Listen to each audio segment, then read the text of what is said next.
इसका नाम है चैप्टर नंबर 2। ठीक है, क्या कह रहे हैं? ओके, हाँ बिल्कुल सही बात है। बच्चे ने कहा कि सर आप तो सारे चैप्टर्स के बारे में ये कहते हैं कि सारे इंपॉर्टेंट है। नहीं, मेरी बात ध्यान दीजिएगा डियर, सारे चैप्टर्स ही आपके लिए इंपॉर्टेंट और आपको सब कुछ करके जाना है। एनी हाउ चैप्टर नंबर 2 की खास बात यह है कि इसकी एग्जाम में कवरेज 14 से लेके 18 मार्क्स तक की हो सकती है। मतलब हमारा जो इंस्टीट्यूट है ये चैप्टर नंबर 2 में विशेष अपना प्यार दिखाता है और 14 से लेके 18 नंबर तक का पेपर आपका चैप्टर नंबर 2 में से आ सकता है, बिकॉज चैप्टर नंबर 2 में बहुत ज्यादा कंटेंट है। There is a huge quantity of content in the chapter number 2। But मैं थोड़ा सा आपसे एक दो सवाल पूछना चाहूंगा, मुझे बताएं। हाँ, तो सारे बच्चे रेडी हैं? इंफॉर्मेशन सिस्टम, एक का नाम क्या है? इंफॉर्मेशन सिस्टम, और दूसरे का नाम है इंफॉर्मेशन, दूसरे का नाम है डियर इंफॉर्मेशन टेक्नोलॉजी।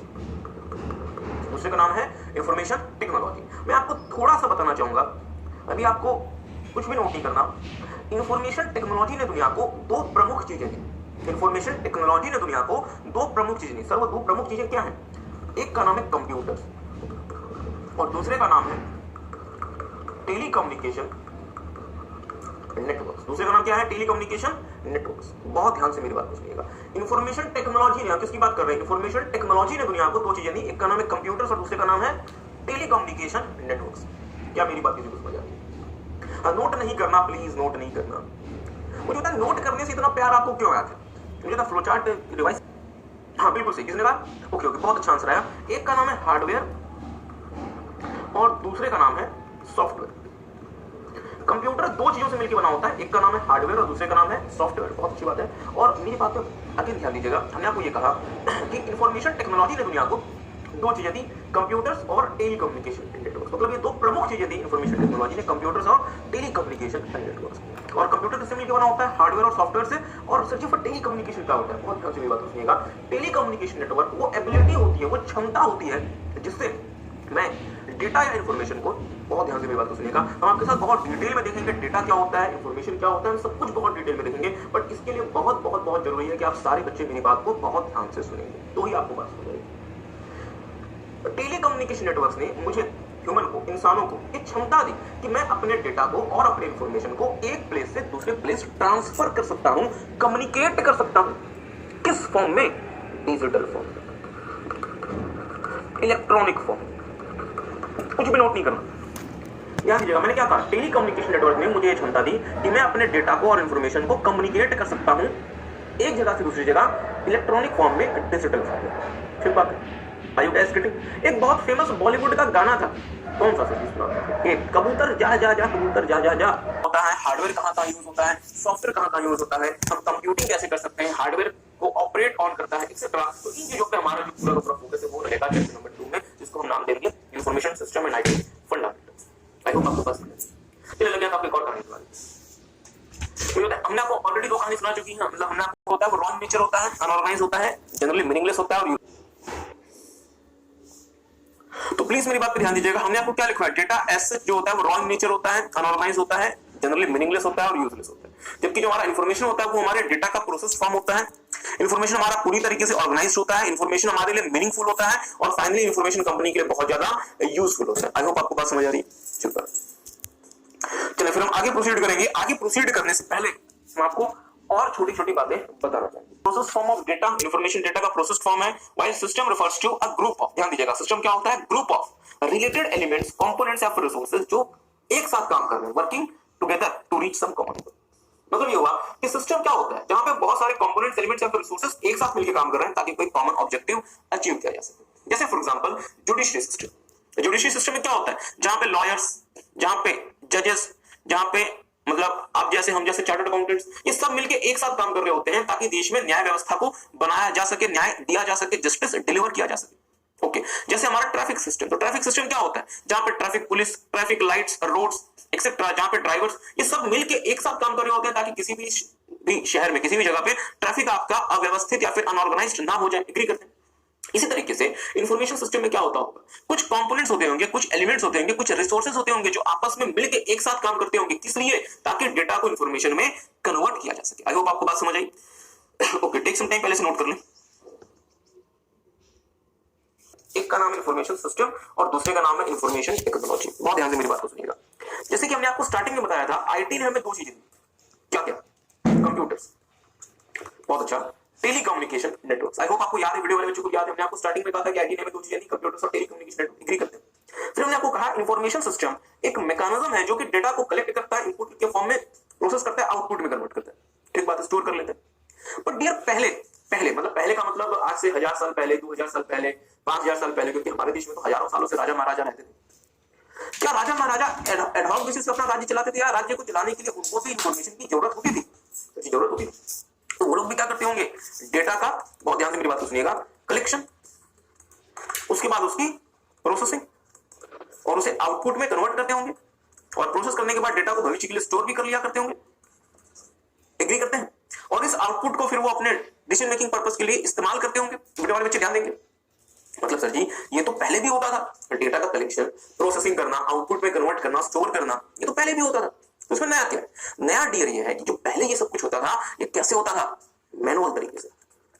ये कैसे होता था? मैनुअल तरीके से। इसका मतलब ये हुआ कि इंफॉर्मेशन सिस्टम कोई नई चीज नहीं है। इंफॉर्मेशन सिस्टम तो हजारों सालों से इस धरती पे प्रेजेंट है। क्योंकि इंफॉर्मेशन सिस्टम क्या है? एक मैकेनिज्म, एक तरीका है डेटा को कलेक्ट करना, प्रोसेस करना, स्टोर करना, आउटपुट में कन्वर्ट करना, ताकि हम उस आउटपुट से अपने डिसीजंस ले पाएं, अपने बिजनेस के फैसले ले पाएं, अपने बिजनेस के लिए उसे हम इस्तेमाल कर पाएं। तो ये कोई आज थोड़ा शुरू हुआ, ये तो पहले भी होता था। बट पहले ये सब कुछ कैसे होता था? हाँ, मैनुअल तरीके से या फिर फिजिकल तरीके से। बट मेरी बात ध्यान दीजिएगा, 1960s और 1970s में अमेरिका और यूरोपियन कंट्रीज ने इंफॉर्मेशन टेक्नोलॉजी को डेवलप करने में बहुत ज्यादा पैसा लगाया, और इंफॉर्मेशन टेक्नोलॉजी इवेंचुअली बहुत ज्यादा पावरफुल हो गई। और आपको पता है इंफॉर्मेशन टेक्नोलॉजी बेसिकली दो चीजें, क्या क्या? कंप्यूटर्स और टेलीकम्युनिकेशन नेटवर्क। तो डियर अब जो हम इंफॉर्मेशन सिस्टम यूज करते हैं, अब मैं कंक्लूडिंग लाइंस बोल रहा हूं, तो बहुत ध्यान से मेरी बात को सुनिएगा। कृपया व्हाट्सएप न चलाएं, फोन कृपया रख दें, ऑफिस से फोन था। ओके, एनी बात होगी, ध्यान दीजिएगा। अब मैं कंक्लूडिंग लाइन बोल रहा हूं। अभी तक हमने जो आपके साथ 1 घंटे का डिस्कशन किया, उसके लिए कंक्लूडिंग लाइन बोल रहा हूं। ऐसा नहीं कि आज इंफॉर्मेशन सिस्टम कोई नई चीज मार्केट में आई। It is available in this world from the very ancient time, from the very beginning time. मैं तो यहां तक कहता हूं कि जब इंसान धरती पे आया था तब भी उसके पास इंफॉर्मेशन सिस्टम था। क्योंकि इंफॉर्मेशन सिस्टम क्या है? एक मैकेनिज्म, एक तरीका है डेटा को इनपुट के फॉर्म में देने का, प्रोसेस करने का, स्टोर करने का और पूरे के पूरे ऑपरेशन को कंट्रोल करने का। बट सर जी पहले, आज से 100 साल पहले, 200 साल पहले, 1000 साल पहले, ये सारा का सारा कुछ कैसे होता था? मैनुअल तरीके से। पर जब से आईटी इन्वेंट हुआ, अब इस पूरे प्रोसेस में हमने दो चीजें जोड़ दी। क्या क्या? कंप्यूटर्स और टेलीकम्युनिकेशन नेटवर्क। इसका मतलब ये हुआ कि अब जो हम डेटा को कलेक्ट करेंगे, प्रोसेस करेंगे, स्टोर करेंगे, आउटपुट में कन्वर्ट करेंगे, वो हम मैनुअल तरीके से नहीं करेंगे। अब हम इसे किसकी मदद से करेंगे? कंप्यूटर्स और टेलीकम्युनिकेशन नेटवर्क्स की मदद से करेंगे। क्या मेरी बात किसी को समझ आई? तो अगर आपको ये बात समझ आई तो एक काम करेंगे, इस वाले को फिर से एक बार रीड करेंगे और मुझे बताएंगे कि हमने जो आफ्टर आईटी लिखा, या हम और इसमें थोड़ा सा लिख रहे हैं, आपको नोट नहीं करना। आफ्टर आईटी इन्वेंशन, तो हमने जो 3 वर्ड्स लिखे, ये मैंने सही लिखा या मैंने गलत लिखा? Take some time. मैंने जो 3 वर्ड लिखे, ये मैंने सही लिखा या गलत लिखा? एक बार इसे दोबारा से देखेंगे और खुद से बताएंगे कि हमने जो लिखा आफ्टर आईटी इन्वेंशन, हमने सही लिखा या गलत लिखा। तो देखा कि information system is the combination of people, hardware, software, data and network resources. इसका मतलब ये हुआ कि अब जो हम इंफॉर्मेशन सिस्टम के कंपोनेंट्स की बात कर रहे हैं, वो हम कैसे कंपोनेंट्स की बात कर रहे हैं? जहां पे आईटी शामिल है या जहां पे आईटी शामिल नहीं है? बहुत सही, जहां पे आईटी शामिल है। इसका मतलब ये हुआ कि अब जो हम प्रैक्टिकली इस दुनिया में इंफॉर्मेशन सिस्टम यूज करते होंगे, वो इंफॉर्मेशन सिस्टम कैसा होगा? आईटी शामिल हुआ इंफॉर्मेशन सिस्टम। इसका मतलब अगेन ये हुआ कि हमारे इंफॉर्मेशन सिस्टम को इंफॉर्मेशन टेक्नोलॉजी ने क्या किया? ज्यादा स्ट्रॉन्ग बनाया, ज्यादा पावरफुल बनाया, ज्यादा कैपेबल बनाया। क्योंकि जो काम हम पहले मैनुअल तरीके से किया करते थे, डेटा को कलेक्ट करना, स्टोर करना, प्रोसेस करना, फीडबैक के थ्रू पूरा मैकेनिज्म कंट्रोल करना, that we used to do manually, अब हम इसको किस तरह से कर पा रहे हैं? With the help of telecommunication networks और with the help of computers. और कंप्यूटर्स में बेसिकली क्या? हार्डवेयर और सॉफ्टवेयर। आई होप आपको बात समझ आई होगी। एग्री करते हैं? तो मेरी बात पे थोड़ा सा ध्यान दीजिएगा। हमने आपके साथ जो आज की क्लास के स्टार्टिंग में जो हमने आपके साथ बात शुरू की थी, ओके, हमने आपको शायद कहा था कि इंफॉर्मेशन टेक्नोलॉजी के बारे में आपको डिटेल में आप देखेंगे। ओके, इंफॉर्मेशन टेक्नोलॉजी, मैं थोड़ा सा आराम से कहूं, इन्हें जो हमें कंप्यूटर्स दिया, जो हार्डवेयर एंड सॉफ्टवेयर दिया, उसके बारे में आपके साथ डिटेल में देखेंगे चैप्टर नंबर 2 में। एग्री करते हैं? और जो टेलीकम्युनिकेशन नेटवर्क, इसके बारे में हम आपके साथ डिटेल में देखेंगे चैप्टर नंबर 3। ठीक बात है। तो इसका मतलब ये हुआ कि आईसीआई जो है वो क्या चाहता है कि हमारे जो सीए, जो फ्यूचर के जो सीएस होंगे, उनको पता हो इंफॉर्मेशन सिस्टम क्या होता है, इंफॉर्मेशन टेक्नोलॉजी क्या होती है। छोटी सी बात रहेगी, बता दें साथ डिटेल में देखेंगे डियर। वो चैप्टर नंबर 2 में नहीं देखेंगे, चैप्टर नंबर 4 में देखेंगे। क्या कर सकते हैं? एनीहाउ, अब आप लोग अपने बुक में आएंगे, application of data and information. Information technology is the integration of computers and telecommunication network for collecting, storage, processing and communication of data and information. मतलब कि जो आप पहले डेटा या इंफॉर्मेशन को मैनुअल तरीके से आप क्या किया करते थे, कलेक्ट किया करते थे, स्टोर किया करते थे, प्रोसेस किया करते थे, और आप जो डेटा और इंफॉर्मेशन को मैनुअल तरीके से एक जगह से दूसरी जगह ट्रांसफर किया करते थे। जैसे हमने आपको कहानी सुनाई थी किसकी, बाहुबली 2 की, या फिर हमने आपको चाइना की, ग्रेट वॉल ऑफ चाइना की हमने आपको कहानी सुनाई थी। अब ये सब कुछ कैसे हो पा रहा है? With the help of computers, with the help of telecommunication and networks. ठीक बात है, आगे लिखिएगा। Information technology made information system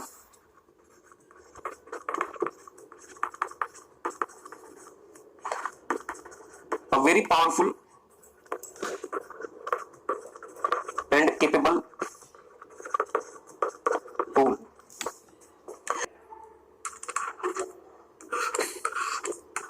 communication capabilities, ध्यान दीजिएगा।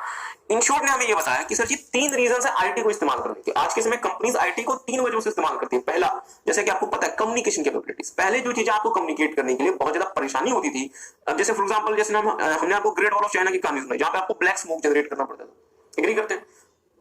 तो फिर इसका मतलब क्या हुआ, कम्युनिकेशन में जहां हमें बहुत सारी परेशानी होती थी, आईटी ने हमें हेल्प किया कि हम डिजिटल वे में, हम इलेक्ट्रॉनिक वे में एक जगह से दूसरी जगह क्या कर सकते हैं, कम्युनिकेट कर सकते हैं।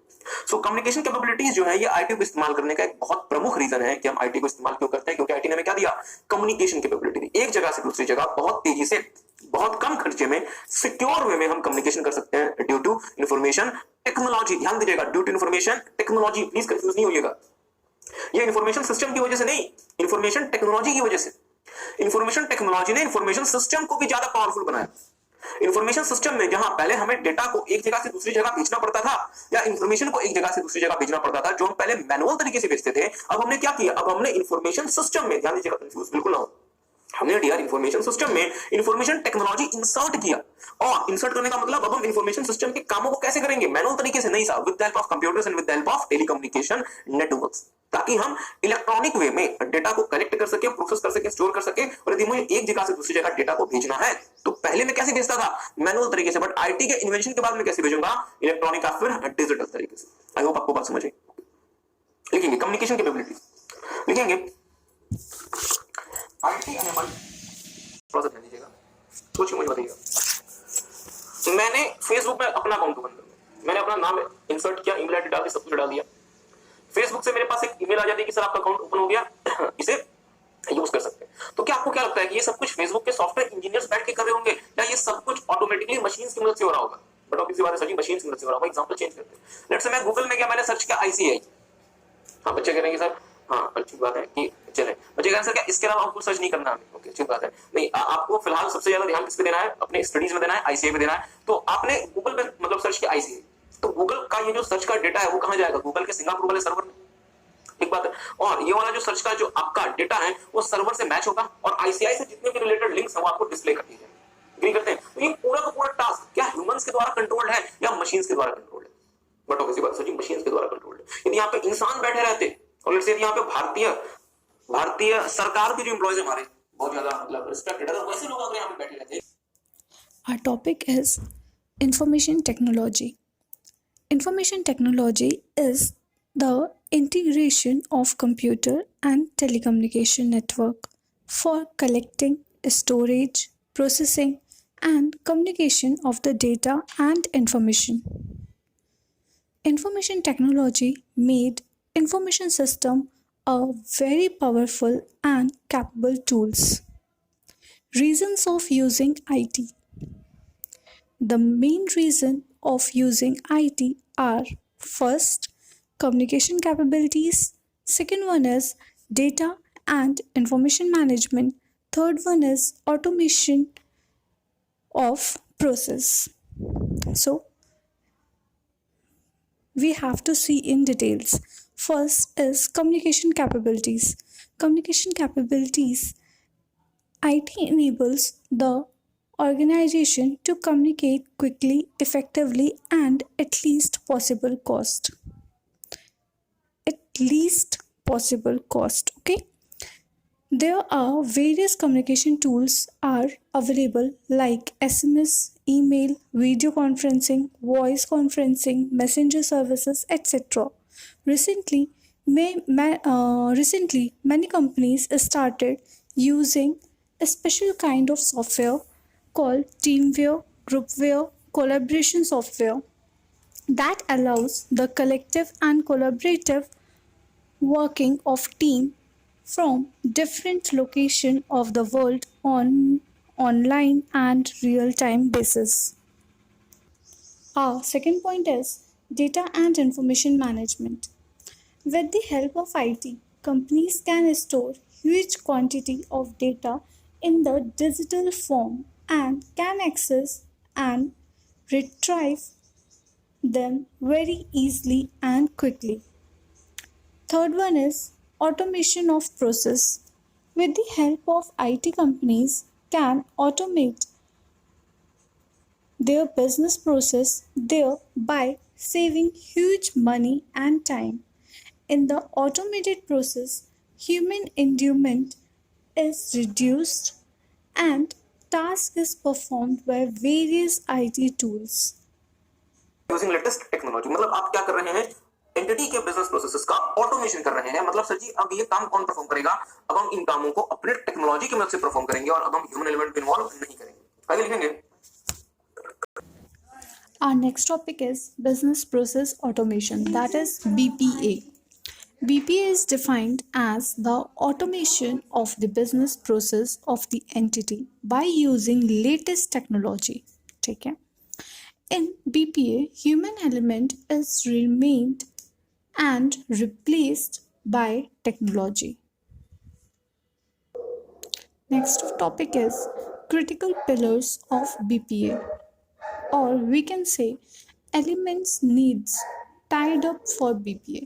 BPA को tied up करने के लिए कौन से elements use होते हैं? There are 3 elements. There are 3 critical pillars of BPA, namely integration, orchestration and automation. हाँ, बिल्कुल सी बात है। क्या होता है, इस पे आएंगे। पहला लिखेंगे इंटीग्रेशन।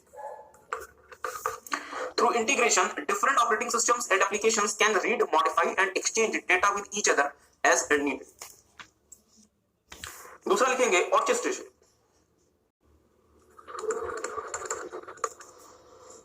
पहले लिख लें, through orchestration, entity can bring the tasks that exists across different sources of the entity across one common umbrella. Entity gets a rule-based automatic execution of business processes to achieve proper and effective BPA. तो बहुत ध्यान से पहले इसको लिख लें। इसके साथ एक सिचुएशन कंसिडर कीजिएगा। आपको पता है डियर, पहले इन द सेंस आज से 20 साल 25 साल पहले भारत देश में कंपनी रजिस्टर कराना बहुत मुश्किल था।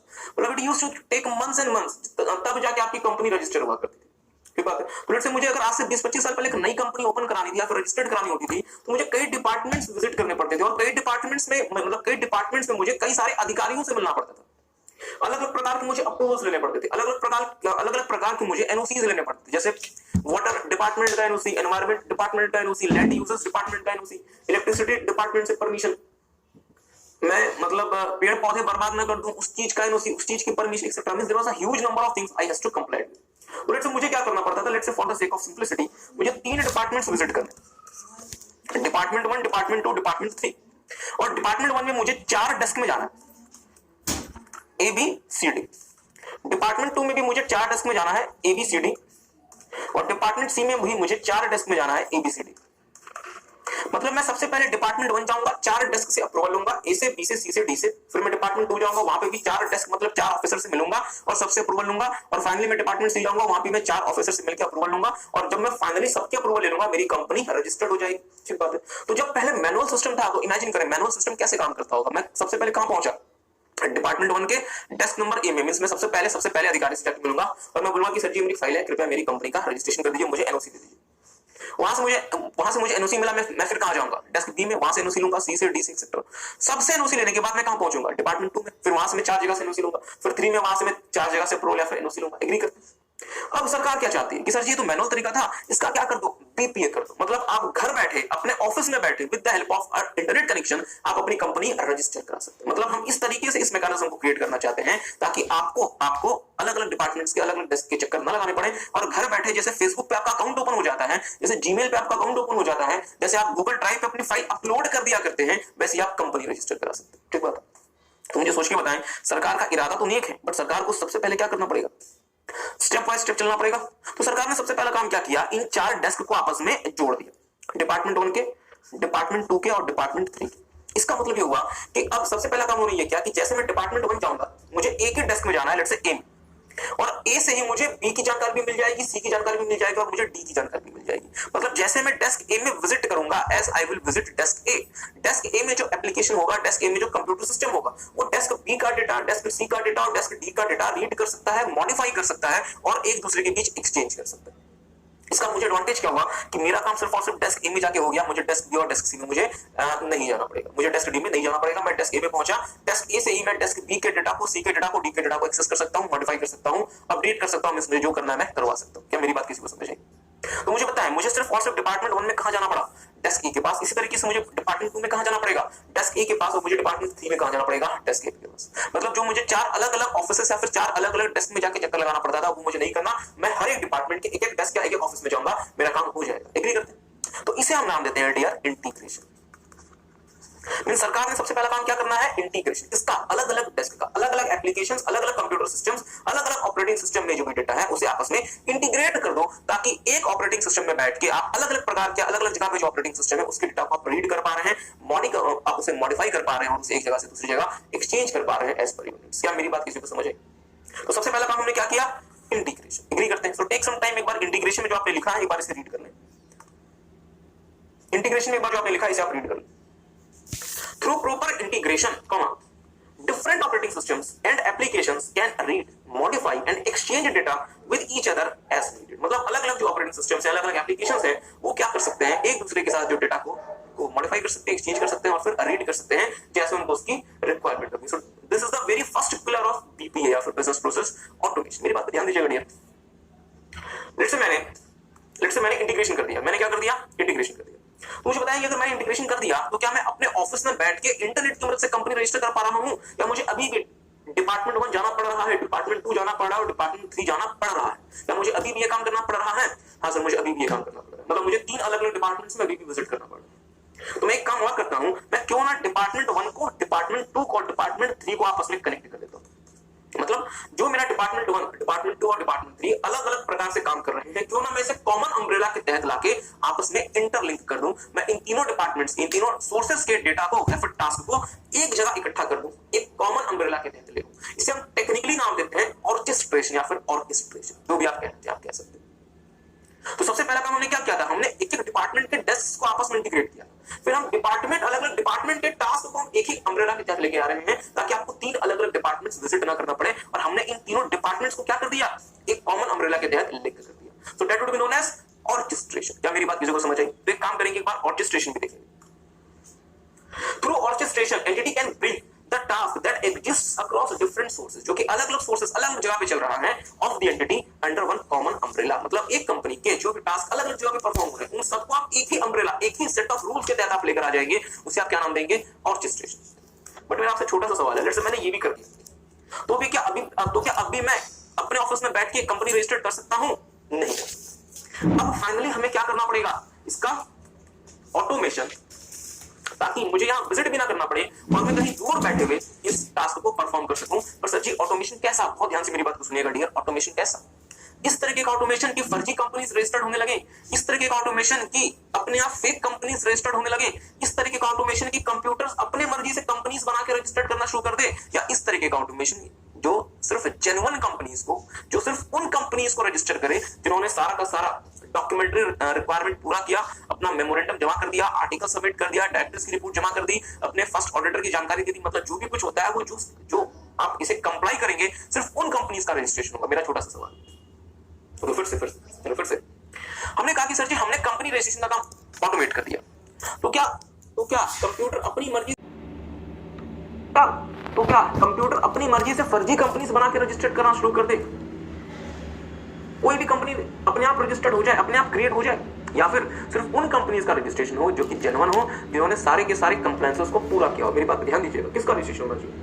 जो कि सारे के सारे कंप्लायंसेस को पूरा करती हो। इसका मतलब ये हुआ कि हम अपने बिजनेस प्रोसेस का ऑटोमेटिक एग्जीक्यूशन तो करना चाहते हैं। बहुत ध्यान से मेरी बात को सुनिएगा, हम अपने बिजनेस प्रोसेस का ऑटोमेटिक एग्जीक्यूशन तो करना चाहते हैं। फेसबुक अपने अकाउंट को ऑटोमेटिक तरीके से यूजर के अकाउंट को ओपन करना चाहता है। भारतीय सरकार ऑटोमेटिक तरीके से अपने देश में कंपनीज को रजिस्टर्ड कराना चाहती है, बट वो कैसे हो, एडहॉक बेसिस पे हो जाए, अनियंत्रित हो जाए या रूल बेस्ड हो।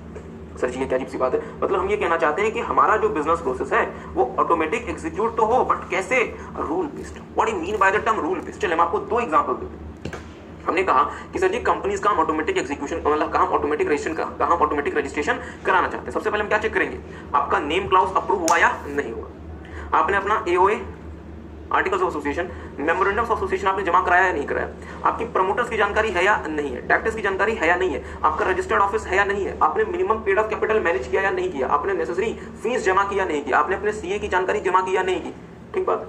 जब सबके जवाब मुझे पॉजिटिवली मिल जाएंगे तो फाइनली मेरा जो सॉफ्टवेयर है वो क्या करेगा, आपकी कंपनी को रजिस्टर्ड मान लेगा।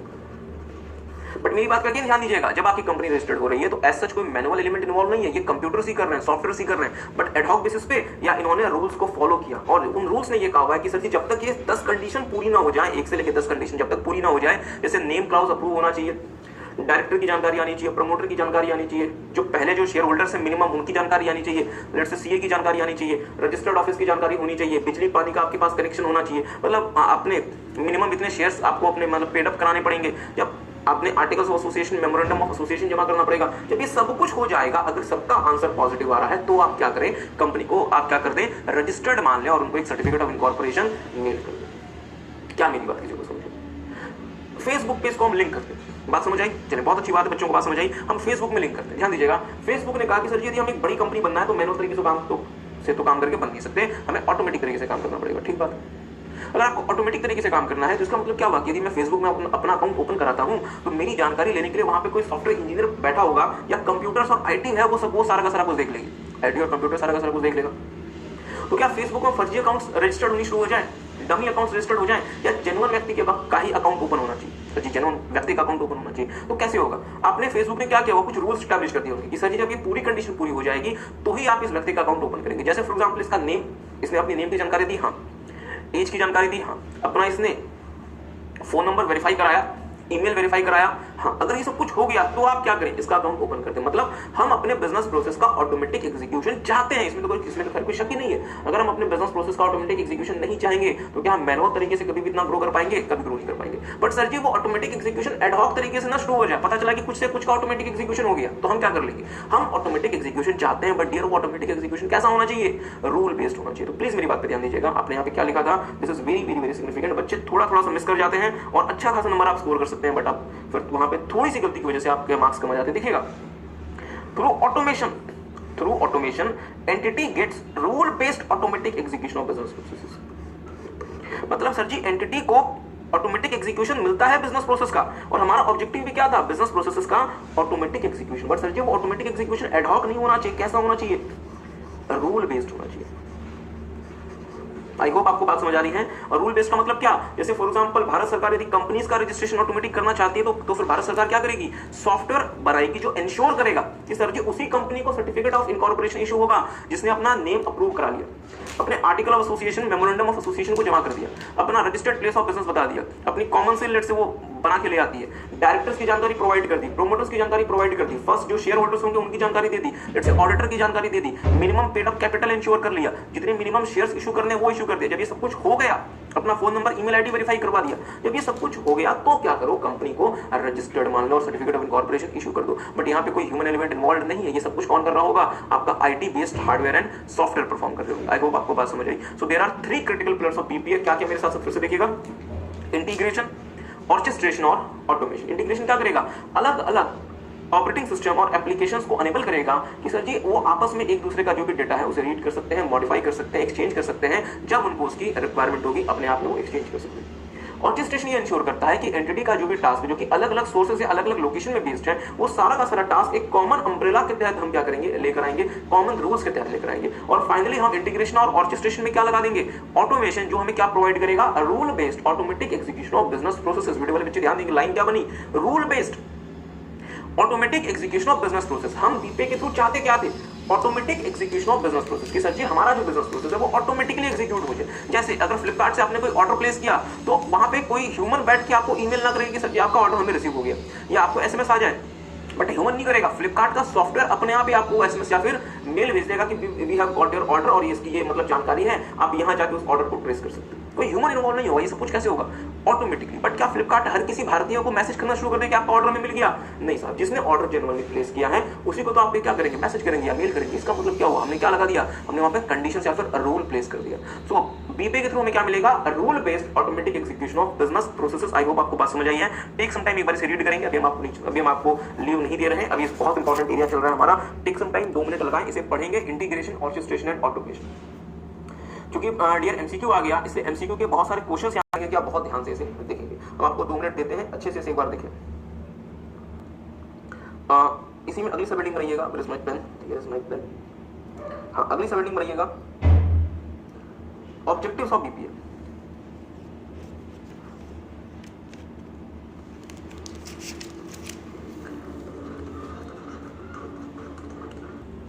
Objective of BPA. When BPA is considered successful only if it achieve the following objective. Okay, तभी माना जाएगा कि जो हमारा BPA है वो सक्सेसफुल हुआ है।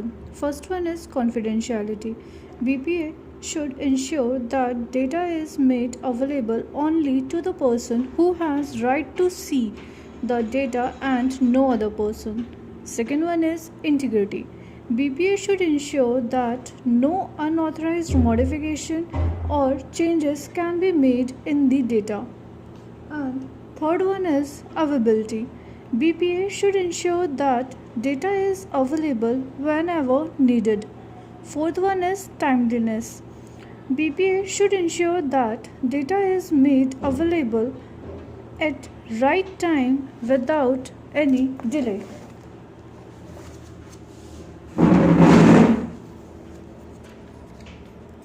So, if the BPA mechanism of the entity can ensure that the confidentiality, integrity, and availability and timeliness of the data and transaction, BPA should be considered as successful and its objective is set to achieved.